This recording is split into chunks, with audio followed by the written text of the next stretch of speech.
Good evening, everyone. Good evening, everyone. I can't, is it going?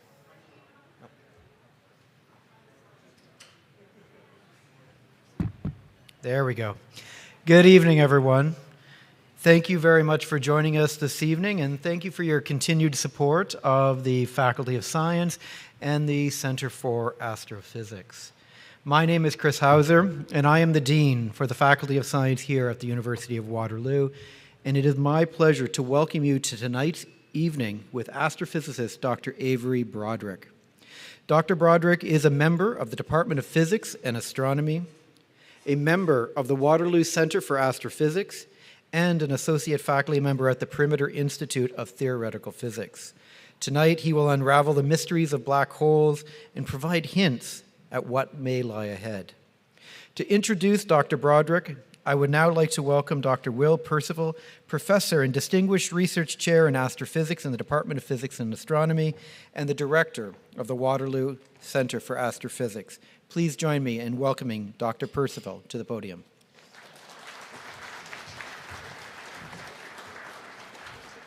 Okay, thank you, Chris. Good evening, everybody. So I'm going to be the host of tonight's talk. I'll be organizing the questions and answer session afterwards. I am Will Percival, as we just said. I'm Director of the Waterloo Center for Astrophysics, and I'd like to start by saying a land acknowledgement. This talk, and much of the work that we do here at the University of Waterloo, does take place on the traditional territory of the neutral Anishinaabe and Haudenosaunee peoples. Our main campus, where we are now, is situated on the Haldimand Tract, which was the land granted to the Six Nations, as it included 6 miles each side of the Grand River. But we do a lot of active work here towards reconciliation, particularly through research, learning, teaching, and community building, which is all centralized within the University of Waterloo Office for Indigenous Relations. Okay, so as Chris said, our speaker tonight is Avery Broderick, one of my colleagues at the Waterloo Center for Astrophysics. Avery is actually jointly appointed at the University of Waterloo and the Perimeter Institute, and he's one of the founding members of the Event Horizon Telescope Collaboration. This is the collaboration that has used telescopes around the world to produce images of black holes that I'm sure you've all seen. He didn't just participate in this, he was one of the founding members. He helped set it all going, and he's really created a lot and done a lot for the collaboration. As well as the interest within the EHT collaboration, he actually has broad science interests within the remit of high-energy astrophysics, that is, objects in the universe that are doing really energetic things. He's won many prizes for his work. I'm not going to list them all because we're all looking forward to getting straight to the main event. But I will say that hopefully you all saw the press release that we put out recently on the new images, particularly about the polarization of the light from the black hole. So the polarization of the light is another way of getting information from a black hole, and I'm actually looking forward to hearing more about that because it's not my particular field, so I will be learning things as well as you all tonight. Okay, so I've almost reached the end of the list of things I have to say. In fact, let's just get straight on to Avery. So join me in welcoming Avery.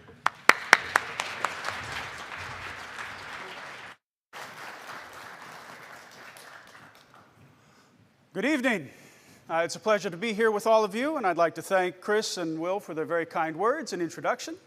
And let's jump right into things. All right, so I, like many of you, were very excited to see the eclipse 2 weeks ago, right? Yes, April 8th. Despite being a professional astronomer, I am just as enamored and oohed and awed by this. In fact, I told my wife the plan is get into the car, throw in the telescope, throw in the kids, drive west until we see blue sky. And thankfully, despite being a planner, she agreed to do this with me. And we ended up in Rondu Provincial Park, set up the telescope, and this is one of the pictures I made. And one of the things you'll learn about me tonight is I'm really a theorist. Despite being involved in making some of the most iconic pictures of the most elusive targets in the universe, I'm not really a good astrophotographer. This is my smartphone up against my eyepiece. This is the ingress. You can actually see the two sets of sunspots that were on the sun that day. Here's the egress. Okay, that's leaving, but in between, of course, there was totality. And I could, in that moment, easily imagine being a human being a few thousand years ago, staring up at the sky as the moon ate the sun. A portal to the netherworld opened, and we were all doomed, and then thankfully the moon gave it back. Of course, we know that's not what really happens now. It's really a matter of geometry, right? The moon passes in front of the sun, and the Earth is aligned in the right place. The shadow cast by the moon graces across the face of the Earth. And if we are in slightly the wrong place, we see a partial eclipse. If you ever get another chance to see a total eclipse, do take it. Now, for the Earth-Moon system, that shadow is a very narrow strip on the sky, a very narrow strip on the ground. And that was what's special about the one 2 weeks ago, is it just happened to go within driving distance of where we are. But I'm here to talk about a different kind of shadow, shadow caused not by the geometry of the orbits of the Earth, the Moon, and the Sun, but by the geometry of space-time, this amalgam of two important things in physics, the spatial distance around us and time, that Einstein put together in a special theory of relativity and then expanded in general relativity, in which black holes are a key participant. Now, in some sense, the shadow cast by black holes is far more democratic than the shadow cast by the moon, because the black hole bends all the light around it so that everybody gets a shadow. You could think of this as Oprah's version of a shadow. You get a shadow, you get a shadow, you get a shadow. Everybody gets a shadow, no matter where you're looking from. Okay, so it doesn't really matter if we are arranged like you see here, or if we happen to be looking from the side or the other side. We all get to see a shadow. And this is what we published to the world in 2019, so about 5 years to the day before the eclipse 2 weeks ago. That's the shadow of the 7 billion sun black hole at the heart of Messier 87. We call it M87 star for short. And we followed that up a few years later with the first image of the black hole at the heart of the Milky Way. That's the 4 million sun black hole. You'll notice that's a lot less massive. It's about 2,000 times less massive than M87 star. But it's also about 2,000 times closer. So it ends up looking bigger on the sky. Just this January, so 3 months ago, we published the second epoch of, an image from the second epoch of EHT observations of M87 star. This is M87 a year later than that first image. And you'll notice that the brightness has moved slightly, but the shadow remains the same. And here are the two images that you might have seen on the splash screen. Images of M87 still in 2017, images of Sagittarius star still in 2017, but in which polarization is indicated by these striations, by this sort of Van Goghing of the image. The direction of the brush marks indicates the direction of the polarization ticks. And tonight, what I'd like to talk to you about is how we are learning from images like these ones, and in fact, exactly these ones, how black holes manage to pull off their greatest magic trick. Despite being the universal champions of hide and seek, they are the engines at the heart of the brightest events in the universe. And that's what we're going to talk about today. Of course, the great challenge is that despite being large in terrestrial terms, so M87 star is about the size of our entire solar system. Sagittarius star sits within the orbit of Mercury, but compared to the Earth, that's still enormous. In astronomical terms, they're practically tiny. They're microscopic. And so when you place these tens of thousands or millions of light years away, they're extraordinarily small objects. And so when you looked at the eclipse, if you got to see it, or when you look at the full moon's about the size of your thumbnail outstretched. Okay? It's a good measure for about half a degree. The images that we were just looking at are about twice the size of an individual atom in your thumbnail. Okay, it's electron microscopy at arm's length. These are the highest resolution images, I think, in the history of science, not just the history of astronomy. Remember that this picture of IBM showing individual gold atoms placed to make their logo, so you can find the logos of corporations everywhere now. This was placed with a tip that was a micron off the substrate, not at arm's length. Okay. All right, so how do we do that? How does EHT work, and how do we produce images of polarization? And it all begins with opening windows. And I'm going to take us back a little bit because I think there's an extraordinary story here that would be wonderful to share with all of you. And it starts with a man named Carl Jansky, 1932. In 1928, he graduates from the other UW, the University of Wisconsin. Some people make mistakes in life.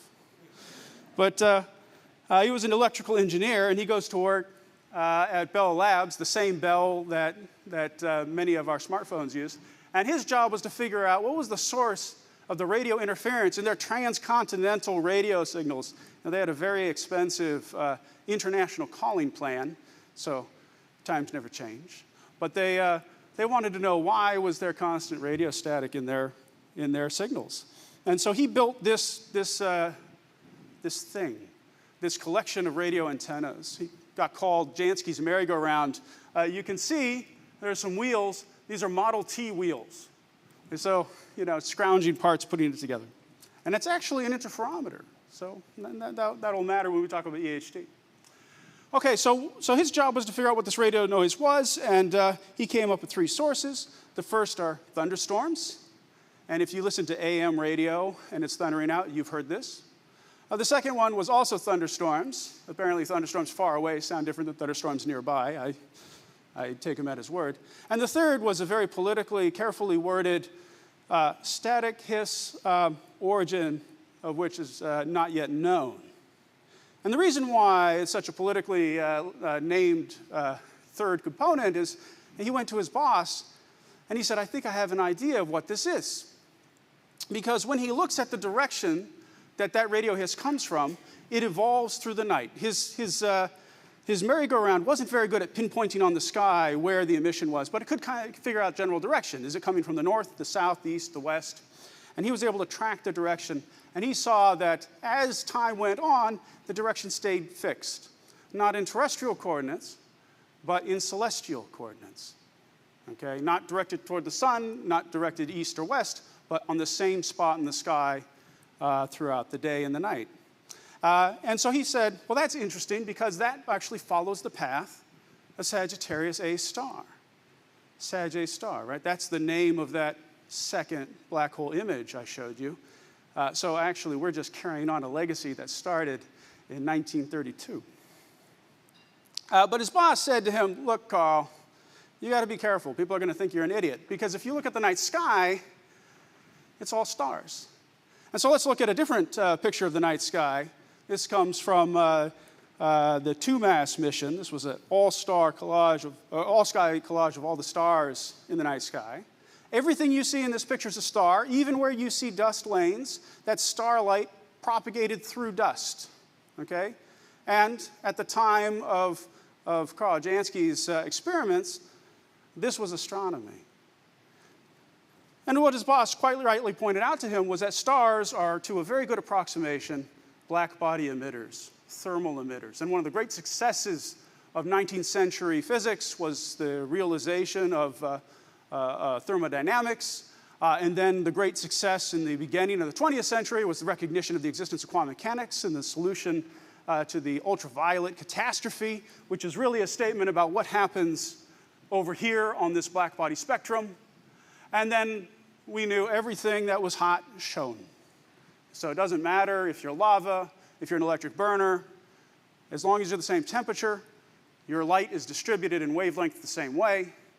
And this curve became amazingly predictive, amazingly useful. Even humans are all shining, albeit at wavelengths we can't see. So, I'm always amazed at how right Star Wars is. Luminous beings are we. And now I'm just waiting to move rocks with my mind. And for the kids, you can ask your parents. This includes incandescent bulbs, right? The filament is simply heated up to very high temperatures. And so everything follows this black-body curve. The universe is comprised completely of stars. Okay, so where would Jansky's experiments live on this plot? Well, I can't show it to you on a plot that linearly goes up in wavelengths. Here's visible for reference. We're going to have to change the horizontal axis.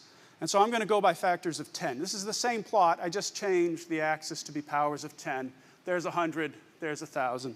And now we're going to start increasing this. Okay, that's another factor of 10. That's by a factor of 1,000. That's a factor of 100,000.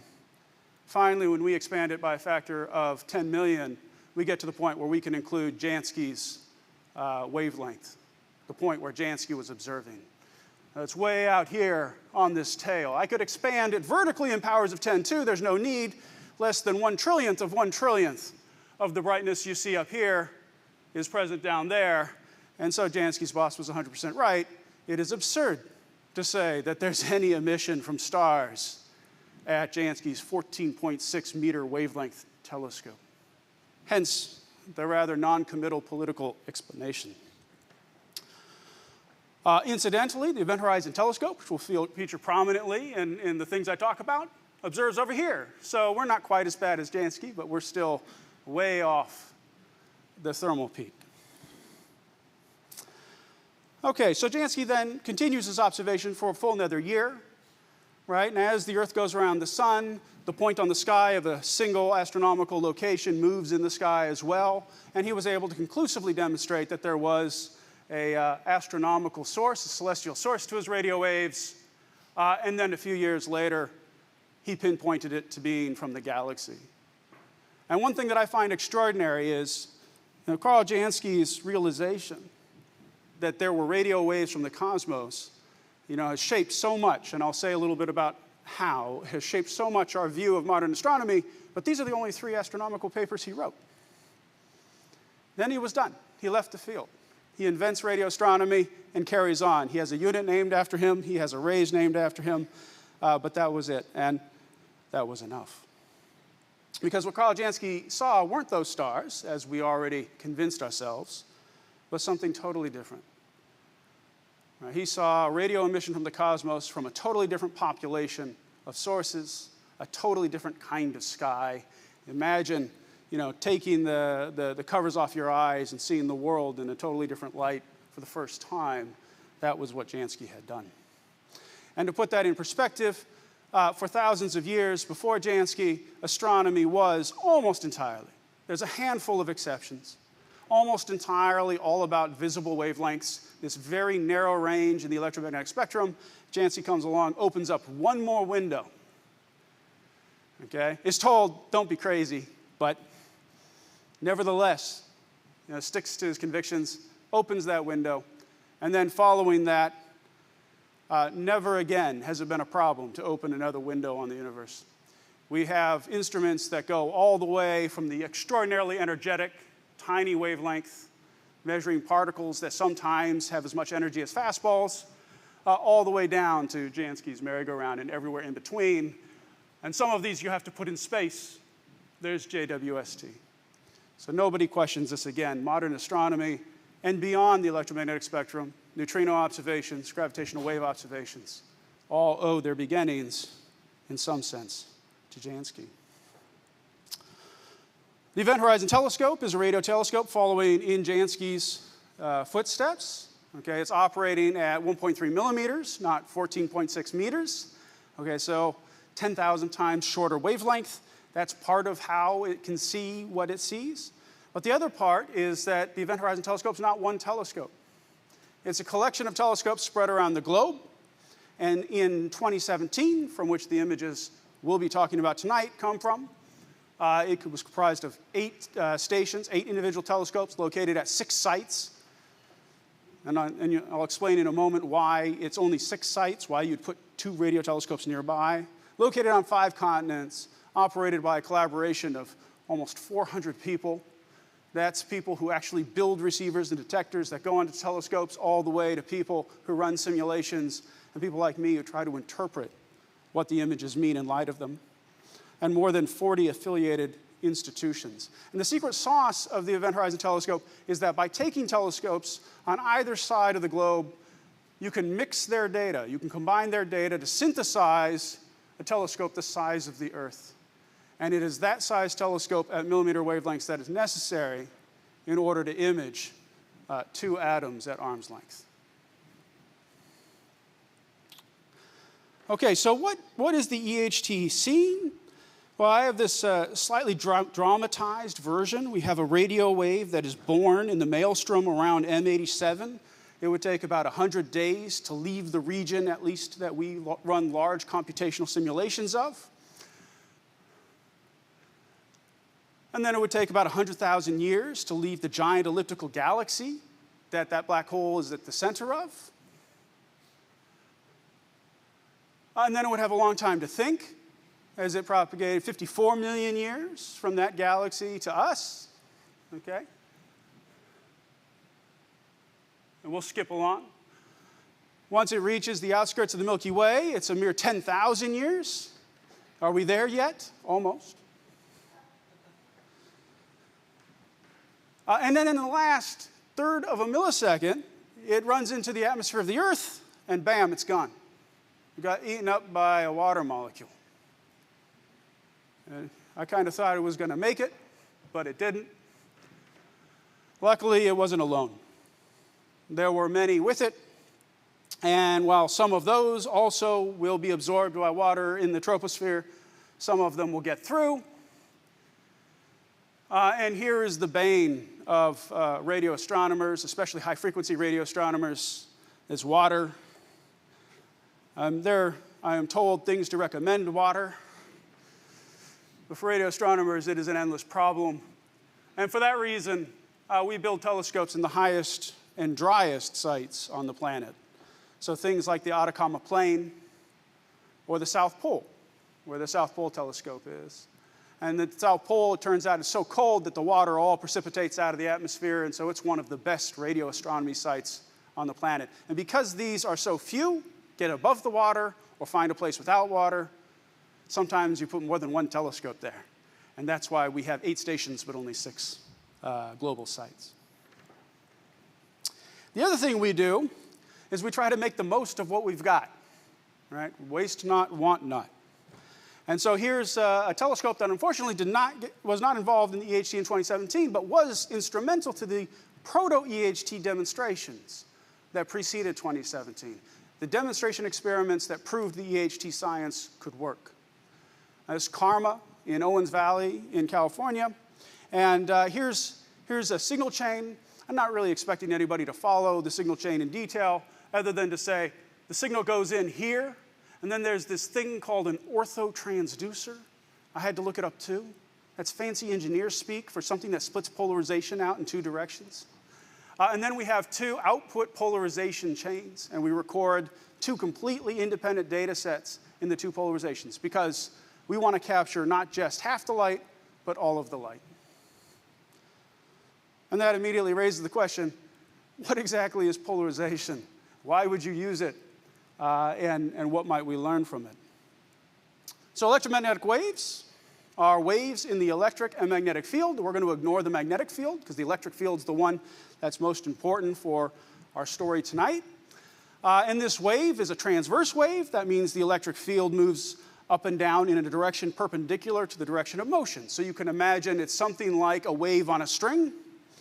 Okay, you wiggle the string up and down. The displacement of the string goes up and down. In this case, the electric field goes up and down. Of course, you could have wiggled it side to side. And if you wiggled it side to side, you'd also have a wave. It would just be side to side. There you go. That's what polarization is. Are you up, down, or are you left, right? Everything else is a combination of up, down, and left, right. Maybe you want to do it at an angle. That's just a combination of up, down, left, right. Or maybe you want to go in a circle. Maybe you're playing jump rope. And if you're going in a circle, you're going up, down, and left, right, but a step out of phase. Okay? So that's what polarization is. Some of the waves are up, down, some of the waves are left, right. So I have polarized sunglasses. I wear them when I'm driving and it's bright and sunny out. I try not to wear them at night. I wear them when I go to the beach. And the reason is because they filter out one of those polarizations, and we live in a polarized universe. Okay, so I took 2 pictures down at Silver Lake, just across the park near Perimeter. And I took them moments apart. I didn't wait half a day. Okay, these are literally half a second apart. I took a picture, I rotated, take another picture. And when I take the picture with the sunglasses in their normal orientation, it's filtering, it's only allowing up-down polarization. It's filtering out the left-right polarization. Okay, and you can actually see into the water. You can see branches underneath the water. And most importantly, you don't see the glare. When I turn it 90 degrees, I'm filtering out the up-down. I only let pass the left-right, and all of a sudden, I'm blinded by the sun. And that's, of course, why I wear them when I'm driving. All right, this glare also happens on the back of people's rear windows or the back of their car. And it happens if you go to the beach off the ocean. The reason for this is that the reflectance is not symmetric between these 2 polarizations. Light that has the polarization in the plane of the surface it's reflecting off of is more easily reflected. So the sunlight is more easily reflected when it's polarized left-right. Whereas when it's polarized so it penetrates the plane, it doesn't reflect as easily. I get less reflected light, and that's why I can see into the water. So polarization is telling me something about the geometry of the system, some directionality, and what it's telling me is what direction the surface of the thing that's reflecting the light is oriented in. So if I were to look at a building, for example, I'd have to turn my head sideways. Another example is the sky. For the same reason the sky is blue, Rayleigh scattering, it is also polarized. All right, the reason why the sky is even illuminated is because sunlight propagates above us through the atmosphere, runs into a diatomic molecule, something like nitrogen, okay, gets reflected down or scattered down to us. This happens much more efficiently for blue light than for red light. And again, that process is not the same for both polarizations. Polarizations that in this case are left-right, so the polarization orientation didn't have to change after the scattering, are preferred, happens more readily. Polarizations that are up-down, so that it does have to change after reflecting, or after scattering, sorry, happens less often, or is less preferred. And so this leads to a net result that the blue sky is polarized. And you can tell it's the same picture because we have, or the same time, because we have the moon in the middle. And the moon is about the same brightness, even though the sky is very different. So again, we're learning something directional about the system we're looking at. In this case, we're learning about the relationship of the sun, the sky, and us. And so that's fun. So I don't know, just, how many people have polarized sunglasses? Yeah, so I'm going to be very disappointed if I don't find you after, maybe not after the lecture because it'll be dark, but tomorrow, not while you're driving, go look up and turn around.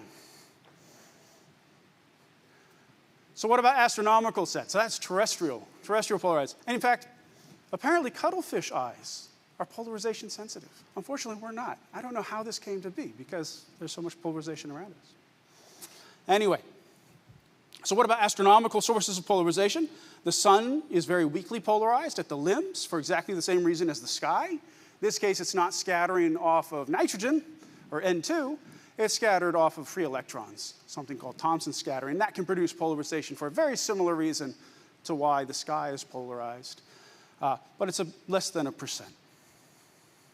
Planets are typically not polarized, but light from planets sometimes has to propagate through stuff that leaves behind one polarization and absorbs the other. So this is if you have a magnetized dusty disk. The dust is not all spherically symmetric, so if it looks like little rice grains instead of little soccer balls, they can align or anti-align with the magnetic field.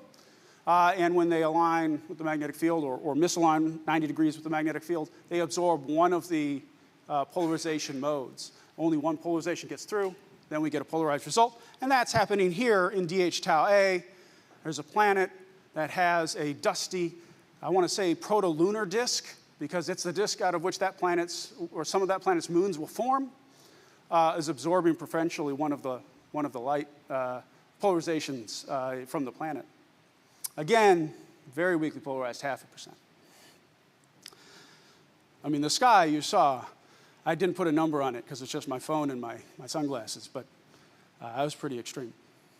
That extends beyond the sun and extrasolar planets to the cosmos at large. Here's the dust in the Milky Way.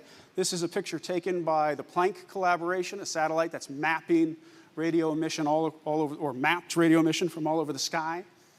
And part of their project, or part of the stuff that gets in the way, their confounds, their foregrounds, the stuff that gives them headaches, is this beautiful dust map they have to somehow remove and subtract to get to the signal they want. But here you can see this is about 20% polarized, and it's exactly like the planet, light propagating through spinning dust, leaving polarization behind. In this case, all the polarization's been rotated by 90 degrees, so you see a magnetic field line, or the direction of magnetic fields in our galaxy. And in fact, even the cosmic microwave background, that furthest back that you can see in radio when the universe becomes opaque, this is also about 10% polarized, again, for almost identical reasons to why the sun is, electron scattering in overdense regions, and that leaves behind this kind of circulating pattern of polarization. You know, you can tell the difference between this, which has all this structure on different kinds of scales, and this picture, which has all these little whorls, okay, and the details of that would be a topic for Will to tell you about. But it turns out that that's not what the EHT is seeing, and it's not what Carl Jansky saw. What he saw was something in emission, okay, not scattering and not preferential absorption. And so let's talk a little bit about what that might be. On my way here, I was listening to the radio. The radio is transmitted in these very long, tall radio antennas, and then is captured by an antenna in my car. Okay, and what's happening in this antenna is we're just driving currents up and down and up and down and up and down at the right frequency, and that emits a radio wave. Okay, so we generate radio waves for car radios by accelerating charges linearly up and down the antenna, and hopefully you've seen one of those. Alternatively, you could have imagined arranging your antenna a little bit differently. Maybe you arrange it in a circle and you accelerate charges going around in a circle, and this kind of looks the same thing as like up and down, right? We're going back and forth, and in fact, you're accelerating when you do that, and that leads to emission. A natural place where that kind of motion happens is charged particles whizzing about magnetic field lines. The magnetic field causes the particle to bend sideways, perpendicular to the direction that it was originally moving, and that generally leads to circular motions. Now, it is true that the particle can stream along the field line up and down, but that's at constant speed. So this acceleration, this going back and forth business, that's only perpendicular to the field. And that emits radio waves, which are also polarized, in this case, by the geometry of the system, perpendicular to the magnetic field. Okay? So this process, when those charges are very energetic, as Will said, I am a high-energy astrophysicist. That doesn't mean I drink too much coffee. It means I look at things that produce very energetic electrons whizzing around magnetic field lines, even though I do drink too much coffee. Because the polarization is perpendicular to the magnetic field, that means that if you imagine looking at a magnetized astronomical source, let's draw on some magnetic field lines by hand going through the iron filings, we would have a pattern that would reveal, once we've rotated by 90 degrees, the projected magnetic field on the sky. And it turns out this process is not 10% polarized or 20% polarized. Frequently, this process can get well over 70% polarized, almost 80%. Now, this is a whopping polarization producer. And so what Jansky was seeing was this synchrotron emission. He was looking at the non-thermal universe, not the stars, not the black body emission from hot stuff at thermal equilibrium, but at these very energetic electrons zipping around magnetic field lines. And so this picture ought to be pretty polarized, and indeed it is. Here's another picture, again from Planck. Another one of their foregrounds is the synchrotron sky.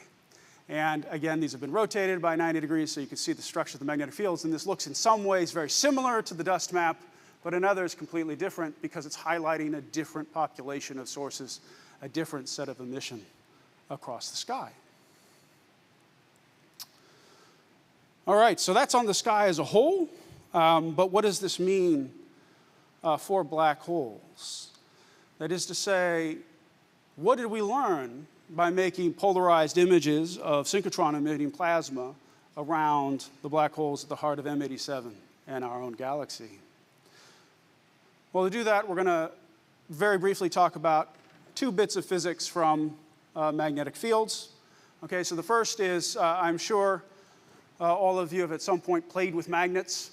You take two magnets. Of course, everybody wants to push the north to the north or the south. Maybe that's just me. I don't know. I'm anti-authoritarian. But then part of you rejoices at the north and the south meeting and then wanting to stay next to each other. And you have to pull them apart, right? Well, that's an instance of magnetic tension. Okay, as you pull them apart, the magnetic field lines between them are stretching, and that stretching does work. It imparts a force. It wants to pull them back together. But magnetic fields are complicated. So they don't just have tension, they also have pressure. So sometimes they want to be pulled together, and sometimes they want to be pushed apart. It's kind of like a teenager. And you can see that in this picture here. We have, again, iron filings between two bar magnets, and you can see there are these field lines in between, but they all bow out, kind of like a barrel in the middle. And that's because of the magnetic pressure pushing the field lines apart. Okay. So this, coupled with the fact that the magnetic field lines feel and embed themselves in currents, is really behind the story of what polarization means in astrophysics, or what magnetic fields mean in astrophysics. And just a very quick demonstration of this can be found in the Earth's magnetosphere. So we all live under the cover of a force field that protects us from the solar wind. We saw that a little bit in the corona from the sun during the eclipse. Okay, this energetic stream of particles flowing towards the Earth. Every now and then there's a burp, and we get a high density of such particles moving towards the Earth, and our magnetic field protects us from this. So this is actually a NASA simulation of just one of those events. I think this was in 2006, this event. And you can see that my aspect ratio went all wonky. Oh, no, maybe not. Okay. Nope, it's good. All right. So you can see that the density is shown in colors, compresses the magnetic field lines, which are what all these lines are exhibiting. And the magnetic field's pressure drives that plasma around the Earth, telling the plasma where to move, but the plasma itself also crushes the magnetic field lines, pushing them inward, fighting against that magnetic pressure. If we had a much a denser burp, and more energetic coronal mass ejection, and I think there's one coming momentarily, the Carrington event. Was it 1859 or so? Okay, so this was, I think, the most energetic coronal mass ejection to hit the Earth in recorded history. It compressed the magnetic field line all the way down to the surface of the Earth. And one of the ways we knew that happened is because people saw auroras all over the Earth.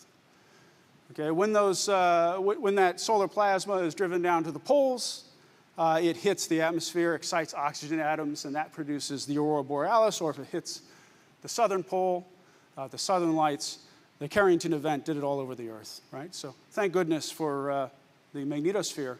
But that's just the same interplay between magnetic fields and plasma that's at work outside of black holes. So when we see this picture here, what we're looking at, this polarization, the synchrotron polarization is revealing some structure of the magnetic fields in M87. Okay, in M87, we know that there's this extended jet, this extended outflow, this near light speed emanation of particles and fields and energy going the wrong direction, leaving the black hole. And we know it has to start very close to the event horizon. We know that they are ubiquitous. Here's a picture of Centaurus A, a galaxy not all that different from Milky Way, from ours. And if we put our radio goggles on and see what it looks like in the radio, here you see these jets extending out to galactic scales. In fact, that's so large that you can see it on that all-sky synchrotron map that I showed you. That exhibits what Jansky was looking at. So maybe a little bit of what he was seeing was actually Centaurus A. It's about 20 moons across. So imagine if you could see in the radio, the universe would look like a very different place. And these jets can also rule the fates of the host galaxies and their clusters. This is a picture that our very own Brian McNamara had a hand in producing that shows radio jets in red, hot X-ray emitting gas in blue, and all the white are galaxies. It's a cluster of galaxies. And the radio emitting jets from one of these galaxies is carving out giant holes in this intracluster gas, heating it and preventing it from precipitating down onto the galaxies and forming stars. So in fact, these jets are a way that black holes impact the universe around them in fundamental ways. How are they launched? Well, our current best guess is that it has to do with twisted magnetic fields. They're twisted up either by the rotation of plasma around the black hole in an accretion disk, or, more likely, they're twisted up by the spin of the black hole itself. If those magnetic field lines pierce the horizon and the black hole spins, it will necessarily twist up the magnetic field lines, essentially create a magnetic spring that accelerates material on them outward, producing those galaxy-size impacts. Now, for more than a decade and a half, we've been making predictions of exactly what this sort of thing would look like, what these ordered magnetic fields would produce by means of polarization in these horizon scale images. And while it is possible to construct cases where you don't produce very nice ordered spiral polarization structures, by and large, the majority of cases produce exactly that. And it turns out that in, I think, a wonderful example of textbook science, hypothesis, experiment, interpretation, we got it essentially right. So here's the prediction on the left, and then we have a polarized image of M87 shown in a slightly different way, where each tick shows the direction of polarization at that exact location in the image. And it's essentially right, modulo flipping the black hole over, as we didn't know if it was coming towards us or away from us. Of course, since 2009, in the intervening 15 years, we have much more sophisticated models. So these are some large-scale computational simulations of the plasma orbiting around black holes, and we're blurring it at different amounts to compare to the observation or show you intrinsically what's happening. That looks very similar. So in fact, now we are beginning to place a firm empirical foundation underneath the stories about jet launching and jet formation that are all critically dependent upon magnetic structures down near the event horizon. So this is something that was science fiction at the beginning of my career and now has become science fact. Okay, Sagittarius A star. It's in fact almost twice as polarized as M87. There's a whopping polarization signal. It also goes all the way around, which is pretty extraordinary. M87 we saw was mainly polarized in the southwestern direction where its brightness was maximized. And we think that this is associated again with ordered magnetic fields, albeit perhaps not ordered magnetic fields in a jet, because in Sagittarius star we see no evidence for a large extended outflow. Every now and then somebody claims to find one, but they never claim to find the same one. And so we're pretty sure that if it's there, at least it's not very powerful. So what are the magnetic fields doing here? Well, we think they're embedded within the accretion flow. And if they're embedded in rings going around with the accretion flow, we would get a radial pattern. But if they are embedded in kind of a spirally pattern, a slightly twisted pattern, then we would get exactly the kind of twisted pattern in the polarization that we see in Sagittarius star. So a similar kind of pattern, but perhaps a very different origin. Now that was a cartoon. The Event Horizon Telescope collaboration has assembled the largest collection of these numerical simulations, expensive numerical simulations of plasma and magnetic fields near the black holes, or near M87 or Sagittarius star, I think ever produced. In fact, the computational effort to produce this matches the computational effort to produce the images. And while there's a lot of variety here, there are three things that I think are present in almost every image. The first is a shadow. The second is a bright ring. And the third is there's a whole lot of variable structure, kind of stochastic or random spirals of material, sometimes more random, sometimes less random, depending upon the case.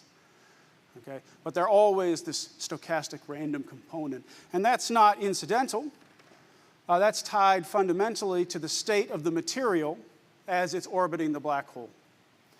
So here's a picture that shows a density map and the magnetic fields shown in white for an accretion simulation onto a black hole. So we have a bunch of plasma orbiting around.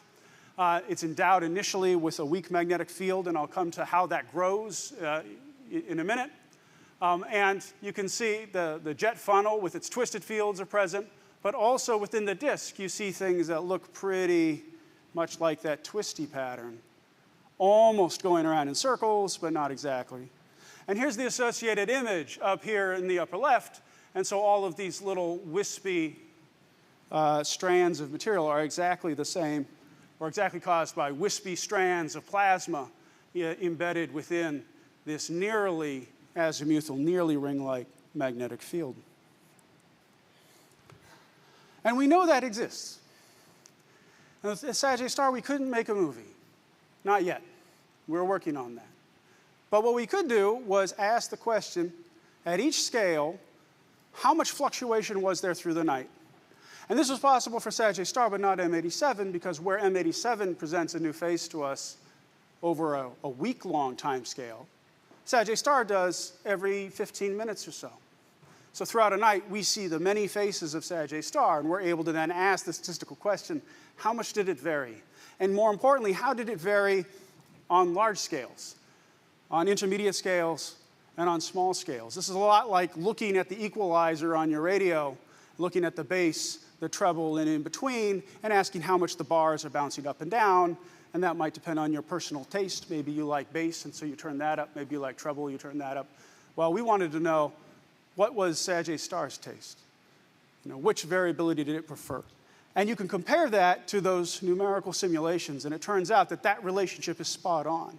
The amount of treble you get for each unit of bass variability is exactly the prediction from those very expensive computational simulations. So we do think that we know that fluctuations, that variability is happening in the accretion flow right around Sagittarius star.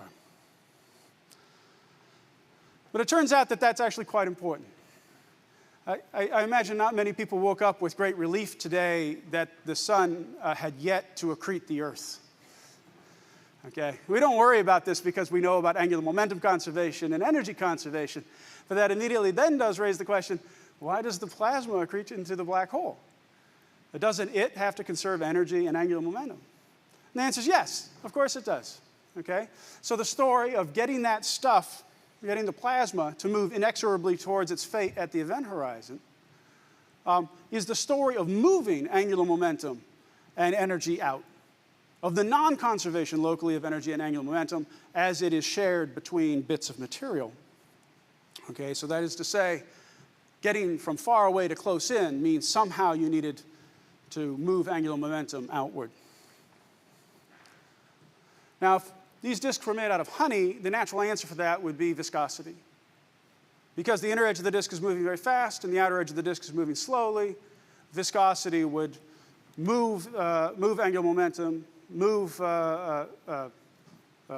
provide a force or a torque on the inner edge of the disk that slows it down in favor of spinning the outside up.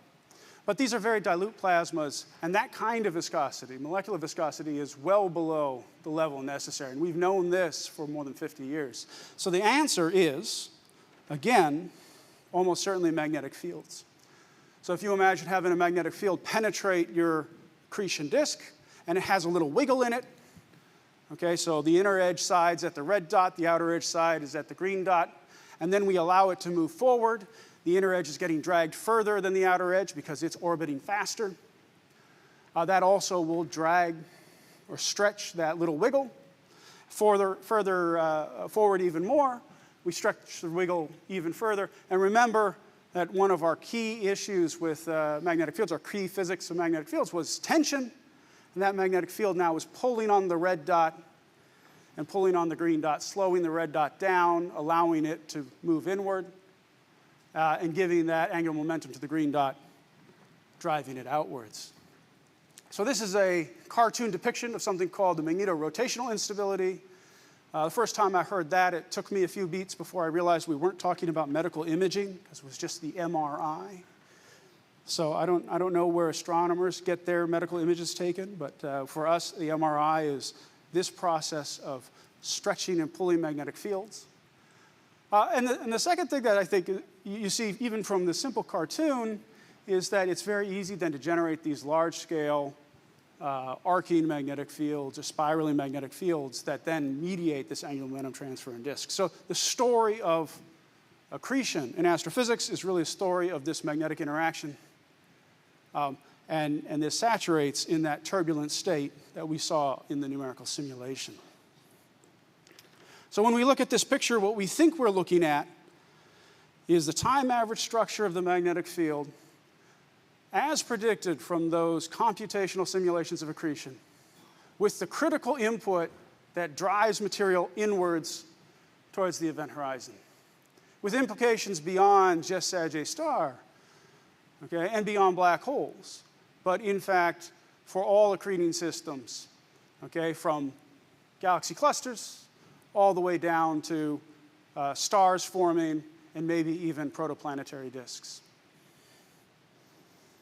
Again, empirical foundation under a story we've been telling our graduate students for 50 years.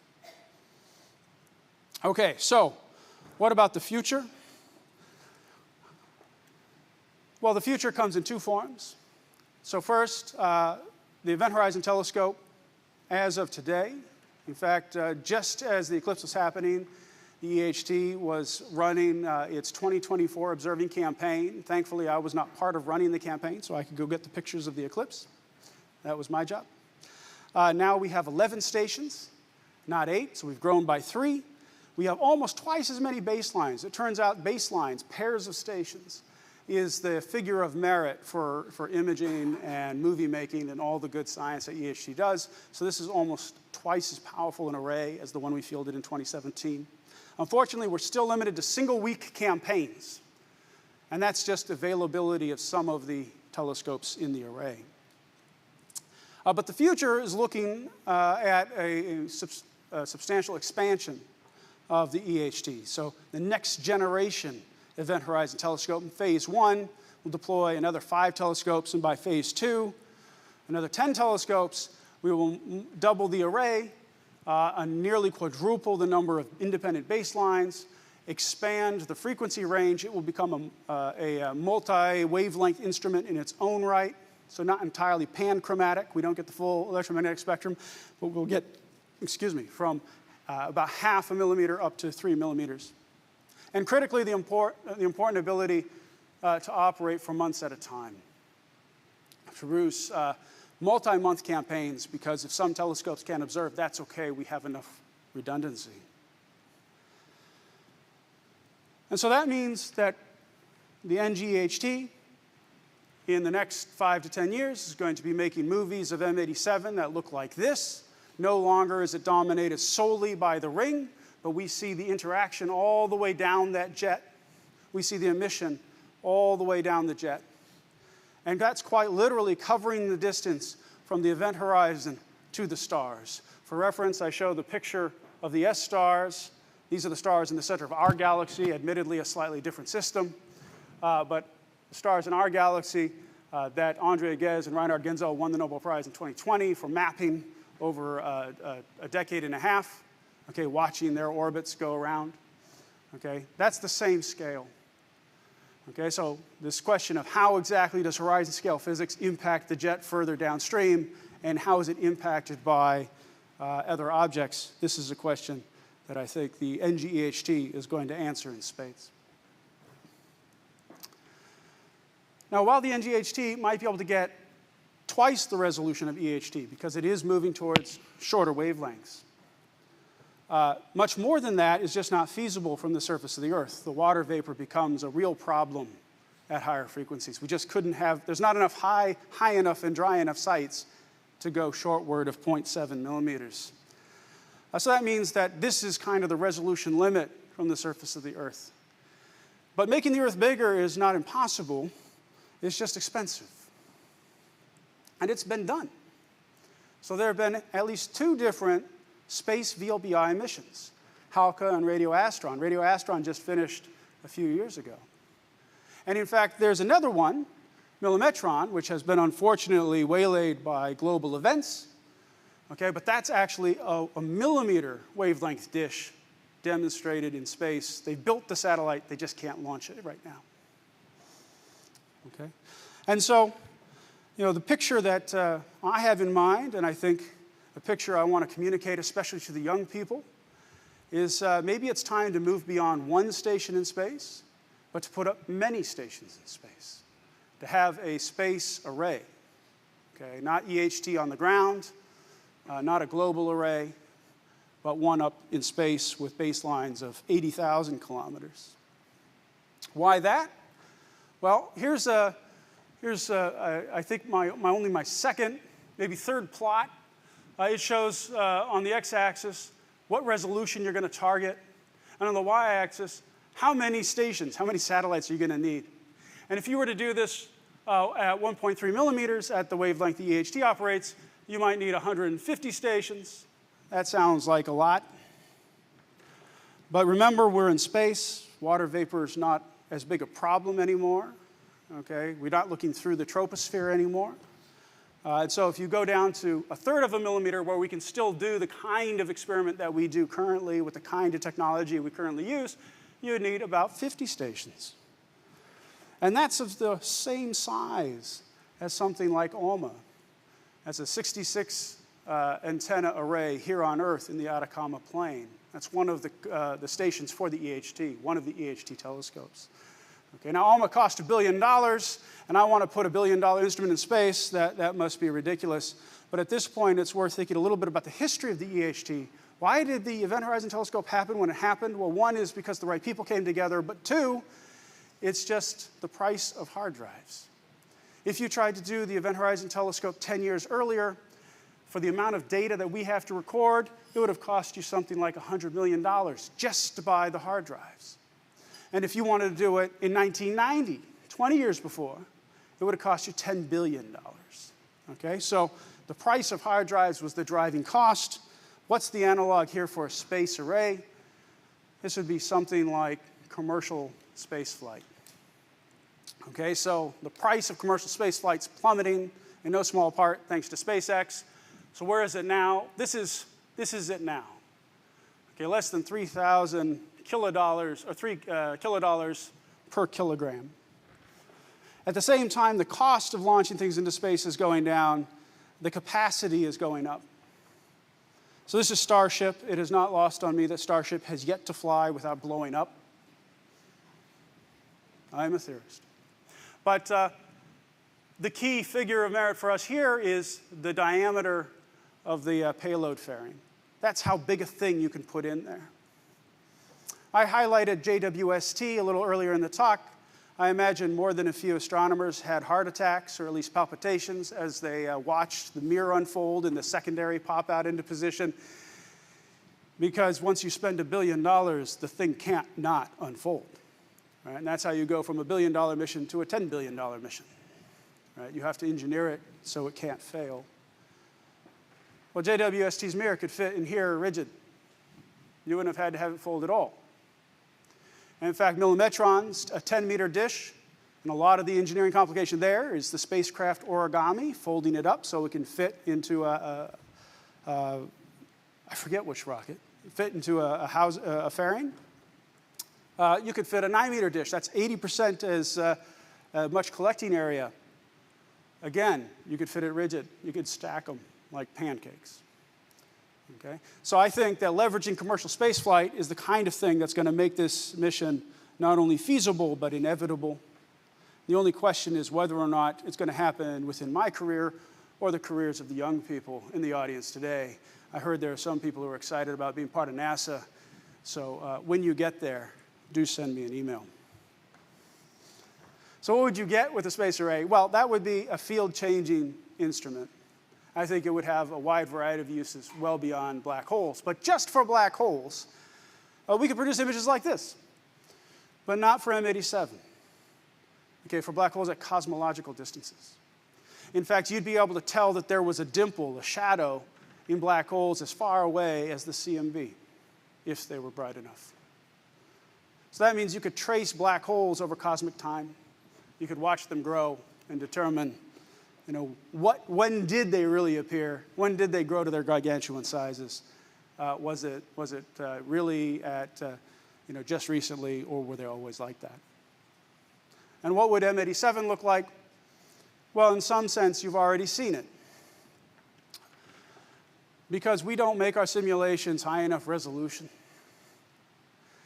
it would actually look like this. We would be watching the weather on M87. We would be mapping out transient magnetic tornadoes. You would see all the higher order images, not all of them, but at least the first two. It would become a precision gravity machine. And I think that's just so compelling, it has to happen. And so with that, I will stop and invite questions. Thank you all.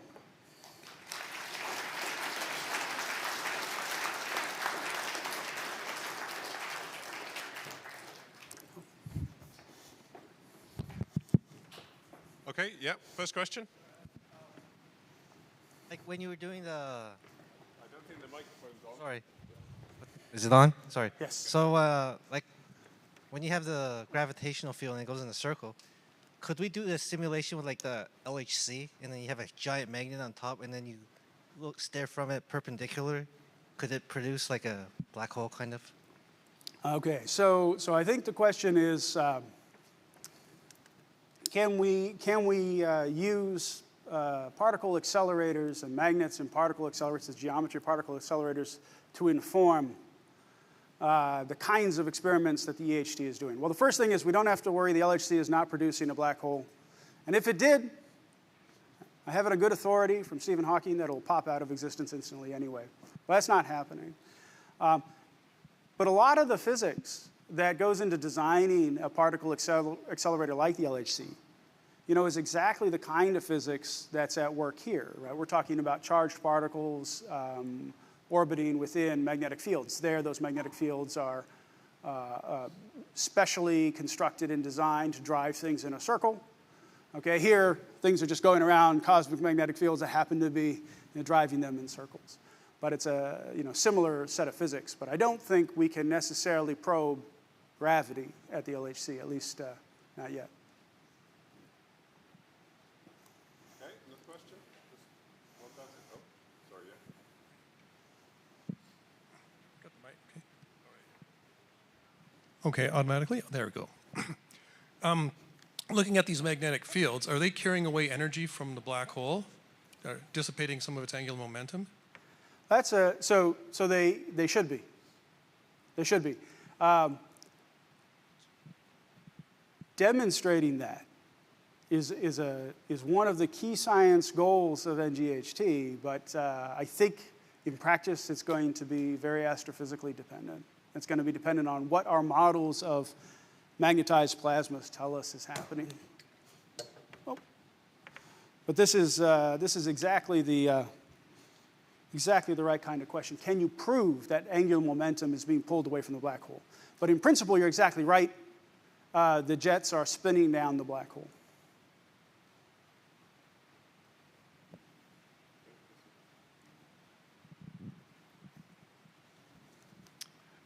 What are you hoping to discover from all your inquiries? Well, every theoretical physicist of any stripe is a raging egomaniac. So I want to discover exactly how and why Einstein is wrong. So far, he's been pretty good. General relativity is beautiful. It's an amazing theory, and I share Einstein's admonition that if it's not right, then he feels sorry for God. I don't know if I'd go that far, but it is beautiful, and it has taken on every test that's been put to. But part of the reason that I am animated or motivated to work on EHT is black holes are the most extreme manifestation of general relativity. They are the place where the nonlinear nature of general relativity becomes overwhelmingly dominant. And so it is a natural place to go look for anything that doesn't match Einstein's predictions exactly. I don't know how people would have bet before we saw the image on the size. I think if we saw an image that was half the size, half the community would be certain we did the experiment wrong or the astrophysics is wrong or something. And the other half would be like, I knew it. I knew Einstein was wrong, right? But as we move towards more precise, I think more informative experiments, we hope to find something that points us in a different direction. Thank you, Professor, for a great talk. What are the main assumptions behind these computer simulations and modeling, if any? There are many. So the first, and I think most severe assumption, so these are all what we call magnetohydrodynamic simulations. It's a very long word. But what it really means is that we have a charged plasma which always has the same number of negative and positive charges in any box. So it's charge neutral locally. Put another way, the plasma all kind of remains equilibrated at every location. And so that allows us to treat it like a fluid. You can write down like fluid dynamics equations. So we know those work really well. I mean, many of us will have flown in planes. They all fly because of hydrodynamics, and those are simulated. It all kind of does what it's supposed to. But that's probably not the case for these sources, as it turns out. That these plasmas are so dilute, they would not be the best vacuum on Earth, but they would be a very good vacuum. I mean, you'd pay a lot of money to get a vacuum as good as the accretion flow around Sagittarius star or M87 is. And in that environment, you can have particles travel long distances before scattering off of either magnetic disturbances or other particles and coming into local equilibrium. And so in these cases, we really want to do a full-on plasma simulation, but those are unimaginably expensive. And so these are all these general relativistic magnetohydrodynamic simulations, and that's probably the biggest underlying assumption. But there are others, how you start it. One that was highlighted just over 5 years ago and was actually in that many panel picture. There were some lines, there were clear state changes from one to another. It has to do with, and this is kind of an odd thing, because we're talking about what happens down at the event horizon. Surely the black hole rules everything down at the event horizon. Well, what differed in those simulations was the geometry of the magnetic field you fed in far away.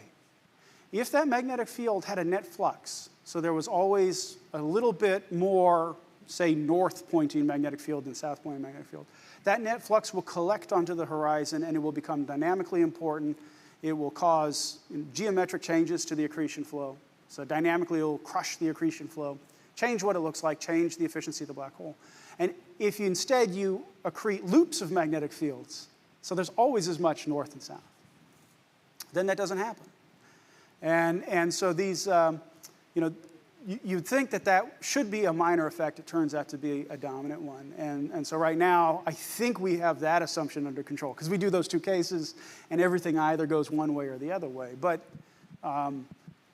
yes, there are many assumptions, and they are improving all the time. The big one would be the underlying plasma physics.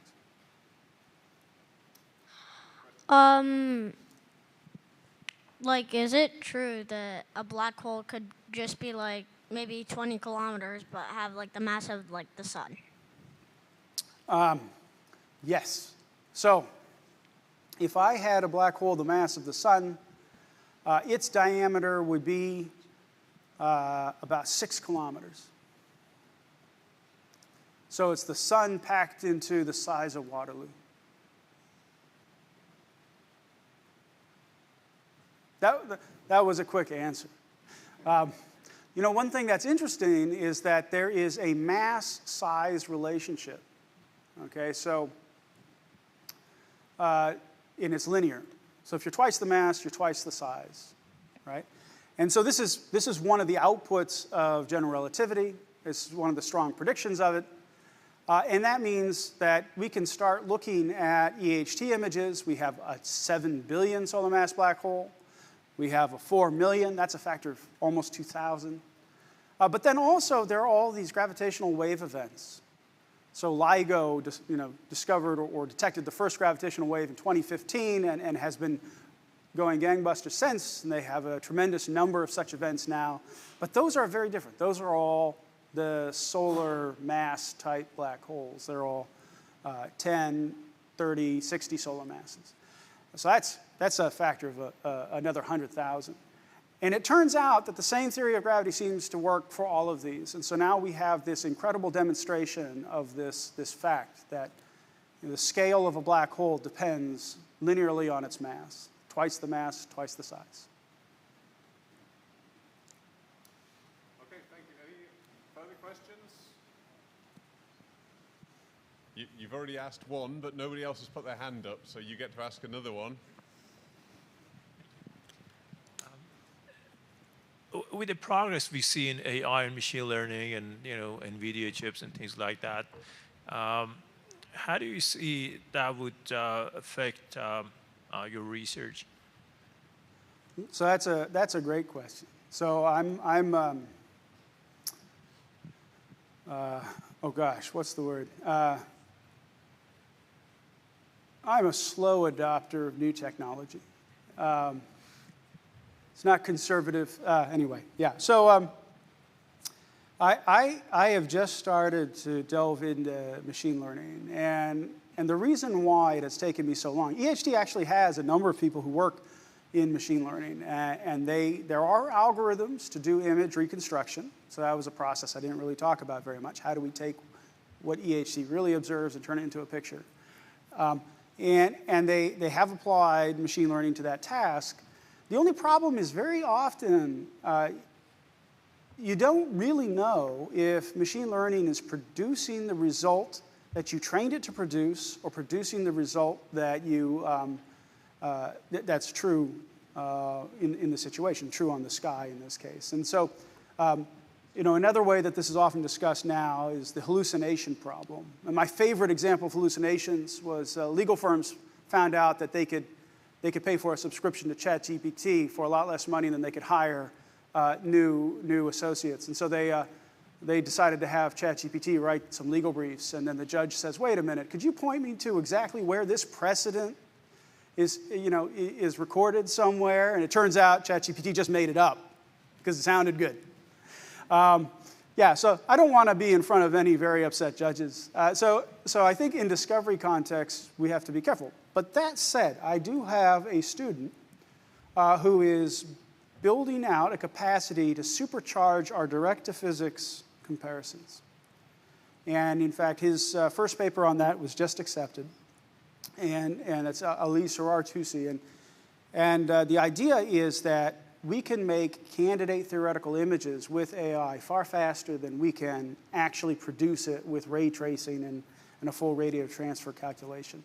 And so that allows us to make the hundreds of billions of images necessary to do a real investigation of the physics from a library of a couple 100,000. And so that's supercharged. So we're using AI as like a supercharger on a pre-existing technique, and we can check it. It's verifiable, because we can ask, when it makes a simulation of an image with a black hole with these parameters, does it look like the one we make with the slower method? And it does. It just does it 10,000 times faster. So we are starting to use that. There are a lot of people who are thinking about how to do that. But this hallucination problem, like everywhere, is going to be, I think, an issue that has to be sorted. Okay, yeah, we've got a question here. Yeah, so we hear a lot about the way that the gravity of black holes kind of distorts space-time around them, and how is that incorporated into your observations of the flow of the accretion disk? Right, right. So if, let me just reformulate the question slightly, and that is, it is not merely light that is impacted by the gravity of the black hole, but it's also all the stuff in the accretion disk. And that is exactly correct.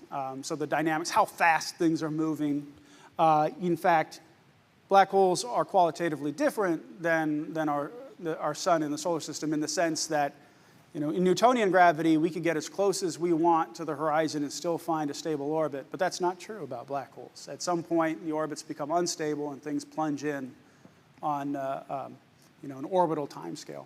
So how is all that physics incorporated? Well, so I said that these were general relativistic magnetohydrodynamic simulations. So what they do is they write down the equations that govern this simplified version of the plasma physics with magnetic fields in a way that follows the geometry of the space-time. So in a way that actually, we would call it covariant. Okay, it's written in the language of Einstein's general relativity. And so the gravitational forces, the frame dragging, unstable orbits, those are all incorporated in these sorts of calculations. And it turns out absolutely critical, because if all you want to do is see the geometry of the shadow, the size of the shadow, maybe its shape, it turns out that's a very hard measurement, or maybe a location of a secondary image, then you can just worry about the light. But the second you want to make a strong statement about what's going on in the accretion flow, or maybe measure the spin of the black hole, then the fact that high-spin black holes have faster orbiting material turns out to matter a lot in the image production. So this question is critical and one that we design everything to answer. Okay, we have a question here. Why aren't there very many black holes of an intermediate mass between stellar and supermassive? That's a wonderful question, right? You'd think that, we have all these stellar mass, but in our galaxy, there's got to be millions of 10-ish solar mass black holes. Every massive star, every star above 30 solar masses ends its life as a black hole. And if you really believe that all these black holes grew up to be the supermassive black holes at the hearts of galaxies, where's the missing link? Where are all the ones in between? Well, so the first answer is people are looking really hard. And it's really frustrating because you'd think they should be there. The second answer is they might be hard to find. Okay, so we see stellar mass black holes in two situations now, maybe three situations now, okay? So the first one is if the stellar mass black hole is eating a friend, which is kind of a disturbing thought. But if you have a star nearby your stellar mass black hole, it will strip material off the star, it will shine. That's an X-ray binary. A second case that we see them is with LIGO. If it finds two black holes, they merge together. They emit gravitational waves. LIGO detects it. Of course, every time LIGO detects two black holes, it loses one right away. So that's the very modern version. The newest version that I've heard about, it's actually kind of an old story, but now applied to black holes, which is wonderful. The Gaia satellite mission, which very carefully looks at the positions of stars on the sky so it can measure their distances, sees stars wobble back and forth. Okay, so this is how Bessel discovered the existence of white dwarfs 150 years ago. Okay? But now Gaia has so many of these that it's able to find cases where the companion isn't a white dwarf, but is a black hole. Right?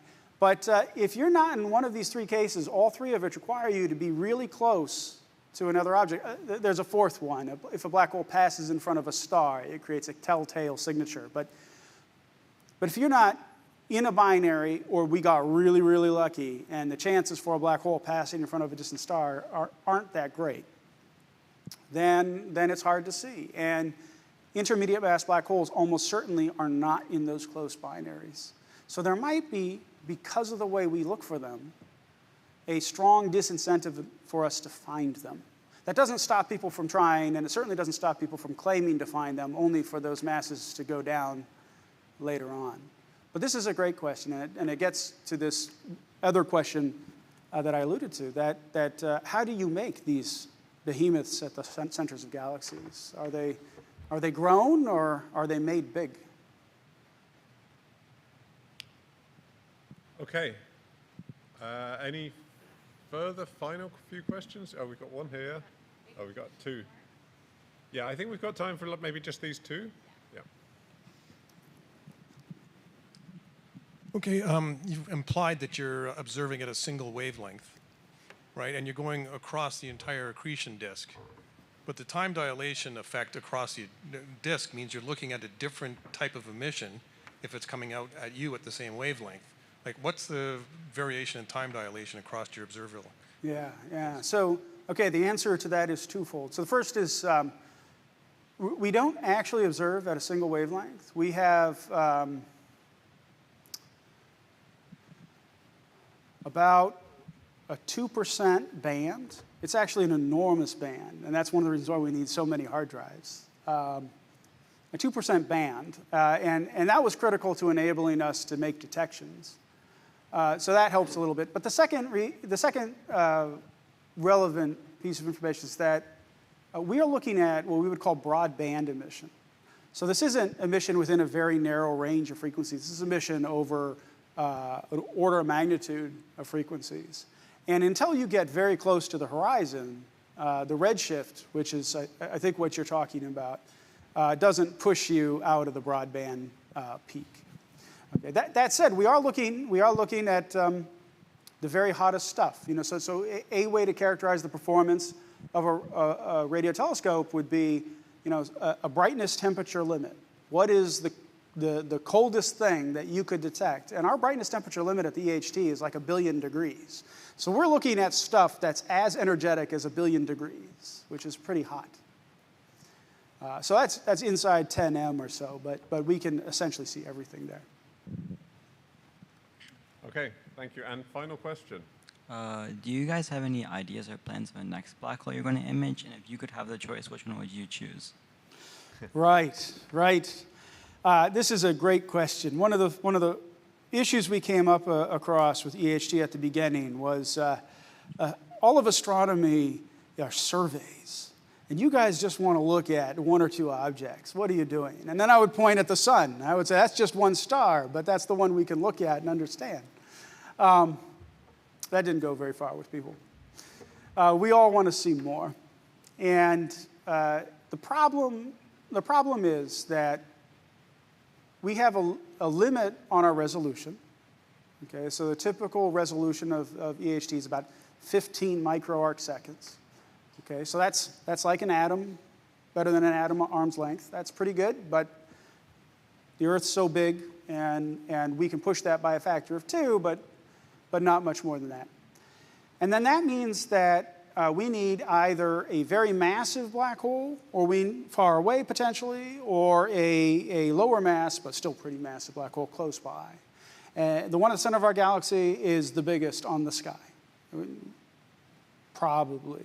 I mean, it's possible that there's some source that hasn't lit up and will light up tomorrow, and it will be so massive that even though it's much further away, like a 20 billion or 60 billion solar mass black hole that's not too far away, that we'll see that. But right now, the one at the center of our galaxy is the biggest on the sky. M87 is, we're actually pretty lucky. It's a little closer than you'd guess based on how many 7 billion solar mass black holes there are in the universe. And then after that, there's a lot of things that are an order of magnitude smaller. There's kind of a gap. And I would love to see Andromeda. It's too dim. That we might be able to do if it were just a little brighter. But we do have teams who are going out hunting for other targets to try to expand our list. And then the next thing is, if we go to space. If we go to space, then this factor of 10 doesn't matter at all, because we're going to buy a factor of 50 just from going to space. And so then we'll see just a massive number of them. So I didn't answer your second question, which one do I want to see? I kind of said Andromeda, but we can't, unfortunately. But that's also a great question. Okay. All right. Thank you. I think we're done, unfortunately. Thank you for all your great questions. Thank you for coming and listening to this talk. We're always very happy to present our science and our research. This is what we love, and talking about it is great. We will be having more of these.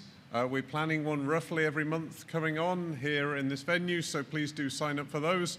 But let's end by thanking Avery again for a great talk.